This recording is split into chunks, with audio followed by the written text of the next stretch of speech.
The attack that Jiang had launched was so powerful that it also left marks on the ground of the arena. Duanfeng, who was floating the island with his powers, began to look up, and upon witnessing this, he could not help but be stunned and start to sweat as he realized that arena was going to explode. According to him, someone with a second level power could be capable of doing this. The arena began to shake, causing the sea water to start floating, and Duanfeng decided that it was time to reinforce it. At the same time, Jiang's attack reached Xiao Beihan, who quickly drove the sword into the ground, creating a small golden barrier around his body, blocking the attack in the process. He was aware that he had to block the attack because otherwise he would lose his life. Due to how powerful the attack was, Xiao Beihan began to sweat, and with a look full of rage he mentioned that one must lift their head and look towards the northwest where the floating clouds were. He had to lean on the sword that was longer than 1,000 miles. Without hesitating for a second, he used the forbidden spell called the Maximum Essence. At that moment, the swords of the participants of the Tanjiao camp began to fly, leaving everyone somewhat confused. Some even raised their hands in order to control their swords,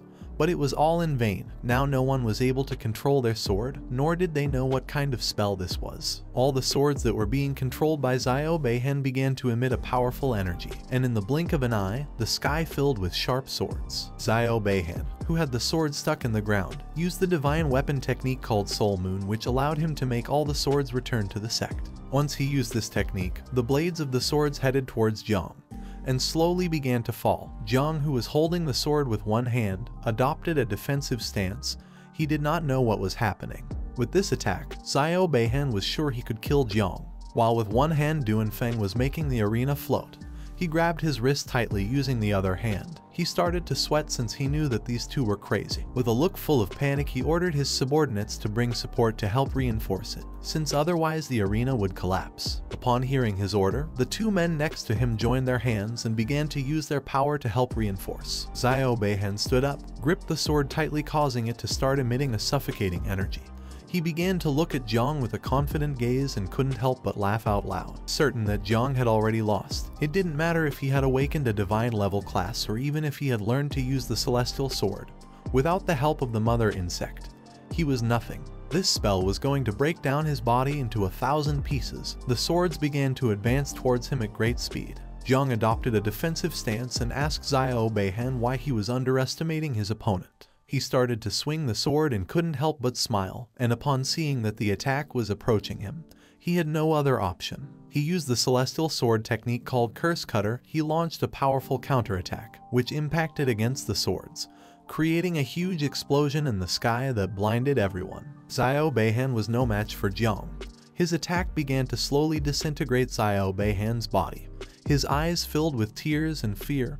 He didn't know how it was possible for Jiang to be so strong. In a matter of seconds, the explosion disintegrated his body until only ashes were left. Xiao Yuanchen, who was flying nearby and observing the battle, was terrified to see that his grandson had been massacred. Even Uncle Jigang was shocked and his eyes filled with astonishment.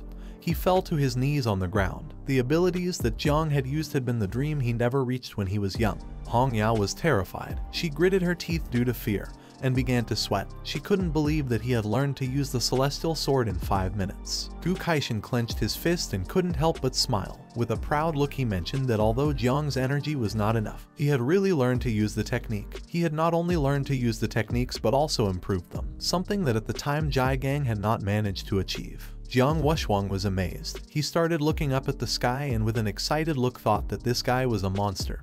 He feared that someone like him would be the most terrifying opponent. Bai Feng, who was next to him, covered his mouth with his hand and couldn't help but sweat. He was shocked to see that Jiang had learned to use the sword in just 5 minutes. Tang Ying put her hand near her forehead and she couldn't help but be stunned, seeing how powerful Jiang was. Meanwhile, on the other side, Luo Sandao and Mu Hankyu hugged each other and both started to cry upon seeing that he had really won, realizing that he was truly strong. Jiang's attack left a large hole in the island that started from one end and ended at the other. At the same time, 2 men appeared in the sky. The man with black hair thought that the disciple of the King of the Celestial Sword was someone quite interesting. He suggested not to kill him for now, as he wanted to take Jiang as a stepping stone for Tanjiao. The man with orange hair who was flying beside him revealed that on this trip, he had actually not come with the intention of killing Jiang. The man with black hair, who had his hands behind his back, was an invincible known as the god of the sword Jai Linkyu. He began to observe Jiang and with a smile mentioned that seeing the current situation, even if he did not act, Xiao Yuanchen would not just stand by. The man with orange hair was another invincible known as the god of martial arts Jiang Xuanji. He began to look at Xiao Yuanchen and with a serious look confirmed Jai Lingqiu's words. Xiao Yuanchen filled his mind with the idea of killing Jiang to avenge the death of his grandchildren. But just before he could make a move, a powerful energy appeared and began to expand in all directions, causing him to go on alert. He knew that the god of war Jiang Xuanji was interfering.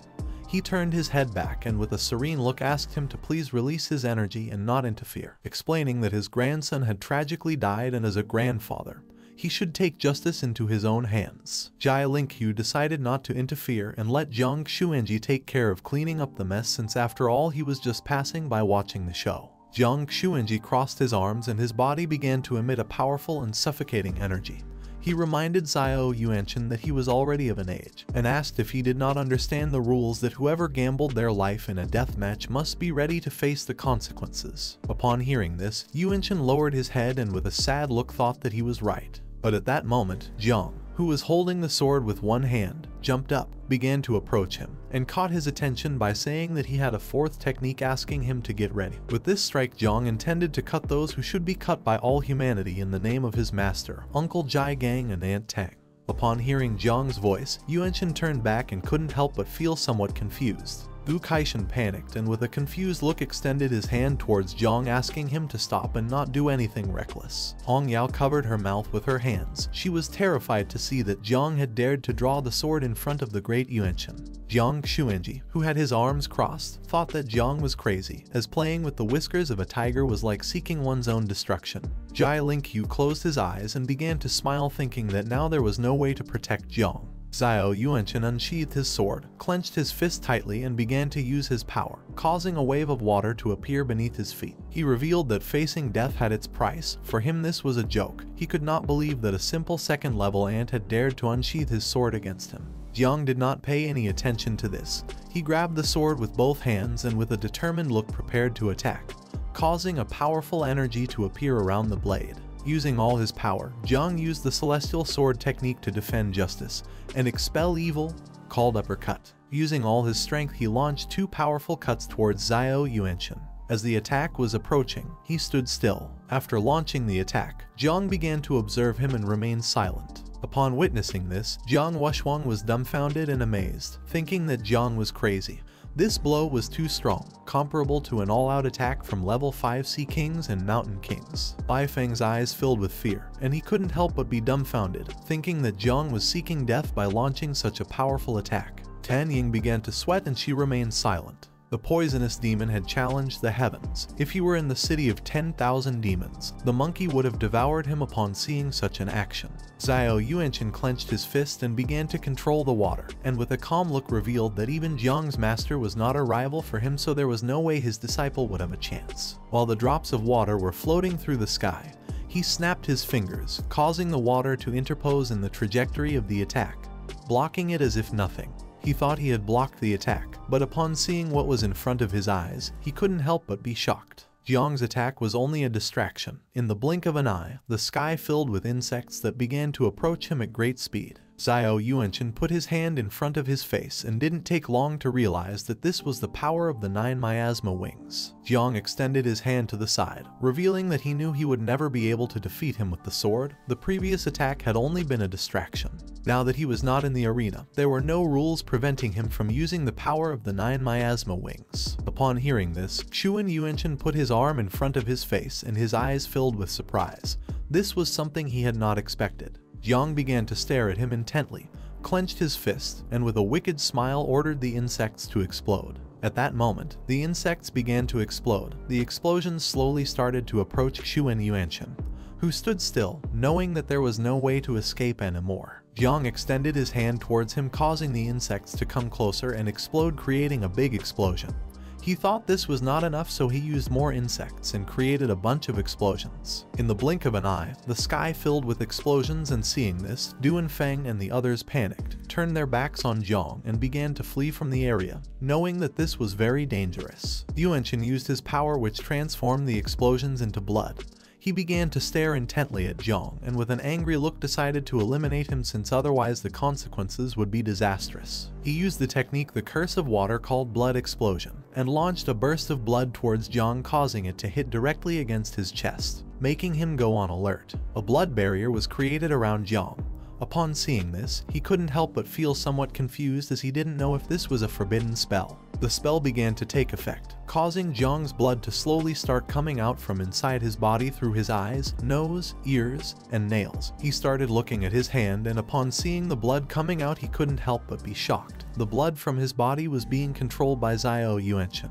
This is the end of the video. If you guys want to see the next part, then don't forget to subscribe and like the video.